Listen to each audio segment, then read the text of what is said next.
Yeah, how you doing today? Good. Great, How how you are doing? you? So look, very happy that Reacher season two is back. And the first thing I noticed in the trailer was the stunts and the beat up scenes this season. And so I wanted to ask you guys about how was it doing the stunts and what was your toughest fight? Stunts were easy, simple, no bruises, got there already knowing what to do. No, it was really hard. It's the kind of thing where hard work you actually want to do more of. Like we've just been talking about this and we're like, we wish that we had had a month beforehand, not because we were underprepared, but because we actually had so much fun and wanted to do more for sure. What was your guys' favorite scene? For the stunt stuff? Yeah. I mean, probably mine's coming out to that bathroom, Yeah, that thing was a in great the one for in the you. house, which is like this brutal brawl where you really see that O'Donnell's out of his depth, and he's dancing with this guy. It's not like he's under a mistletoe or anything. Nope. His life is in genuine danger. 100 Pete. Well done. Thanks. Appreciate it. Oh, and Oh, for me, yeah. Thank you. I think probably there's this one particular fight in a hospital where um, Neely is having a fight with this guy, and he sends her through the glass. It's quite dramatic, and I got to do that myself. I love doing my own stunts, Wow. and I generally do all of my own stunts on this show. It's not very fun for my stunt double, but they're good sports about it. And I think it's exciting to work with a stunt team that allows us to do that and will work with us to create scenarios where we are able to execute these things ourselves. And so that probably is my most favorite moment. But I do love the tactical relay in the graveyard, but you can't talk about that yet. Can't talk about this No. Fight Club. Oh, we are the official Fight Club right now. Kind Number of, one rule, we yeah, can't talk gosh. about it. And your stunt double is a Taekwondo Yeah, world she's champion. a beast. Yeah. Yeah. Season two was the weather. That was the biggest challenge. Season one we shot, during a beautiful summer in Toronto, and season two was the winter, which is a very different experience when you're shooting outside at night for 6 months. So that definitely, I think, for all of us was a great challenge to be able to say your lines with a frozen jaw and also, do sprints in -5-degree weather and also, have these very physical sequences. Yeah, so I think that's probably the biggest difference between the two and the biggest challenge this year. Hi, I mean, everybody. I wasn't on season one, so. Oh, yeah, that's right. Hi. Michael Zimmerman here. Very nice to meet you all. For Shaun and Serinda, coming into this Reacher world, did you reach out to any of the familiar faces from season one, maybe Maria, to help you prep for what was to come? Did we reach out? I like that. No, we didn't have much. I didn't. I reached out. Maria reached out when I got here. I actually talked to Nick Santora, our showrunner.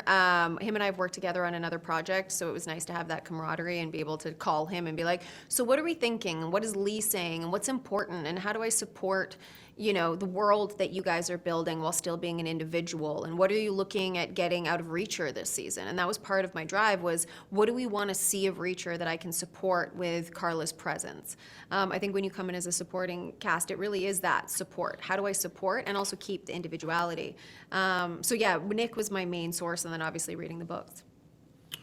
Yeah, I mean, I reached out to Alan, and then him and I were communicating because those two characters are kind of like brothers, and then we just decided to schedule a dinner with everyone, and that kind of I think really brought us all together. Yep.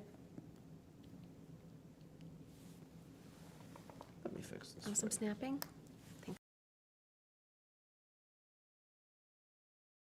A lot of research. I spoke to a lot of people. I have a good friend of mine who was an MP in the Marines, so I definitely called him, and I called his friend who is a woman and was deployed as a Marine MP. And so that was really helpful in order to just have like the real experience of what that's like, especially as a woman in the army. Obviously, it is quite different.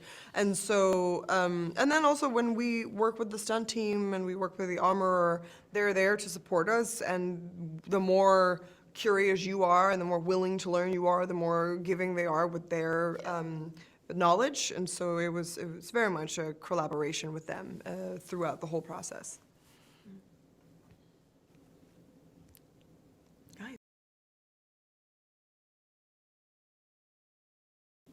I watched it because one of my dear friends was on the first season.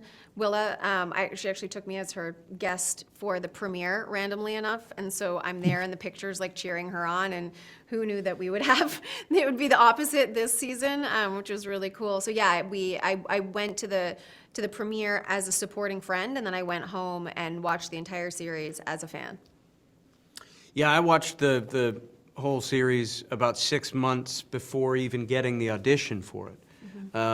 So I became a fan of the show. I thought it was super well done, refreshing, and then I got to do this thing, which is pretty sweet. Yeah. And had any of you read the books before? Or have No. you read them since? I hadn't, You've but read I them, yeah. read them since, yeah. Maria, did you read the books before? Not before I knew of the show, but as soon as I got cast in it, I read all the books that have Neagley in it, which is about 5 books, and then I read without fail as well. Oh, excuse me, The Killing Floor, of course, the first season. And so that was a great way in, you know. You have so much material right there to understand who you're going to play, and also just to pay homage to this huge franchise. And, you know, everyone told me going in, everybody loves Neagley. You know, Neagley, she's a big fan favorite. No pressure, you know. So it was a lot. I took a big, it was a big responsibility for me to make sure that I got it right, at least as much as I thought that I could. So I definitely read all those books.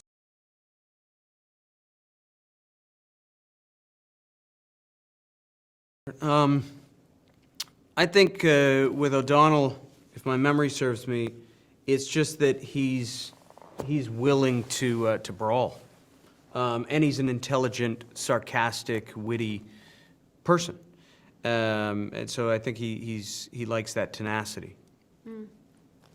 Yeah, I think for Neagley, you know, I think in the beginning, she is just a person who's going to get stuff done, and she's a person who believes in right and wrong. You know, her sense of loyalty and ethics is very clear.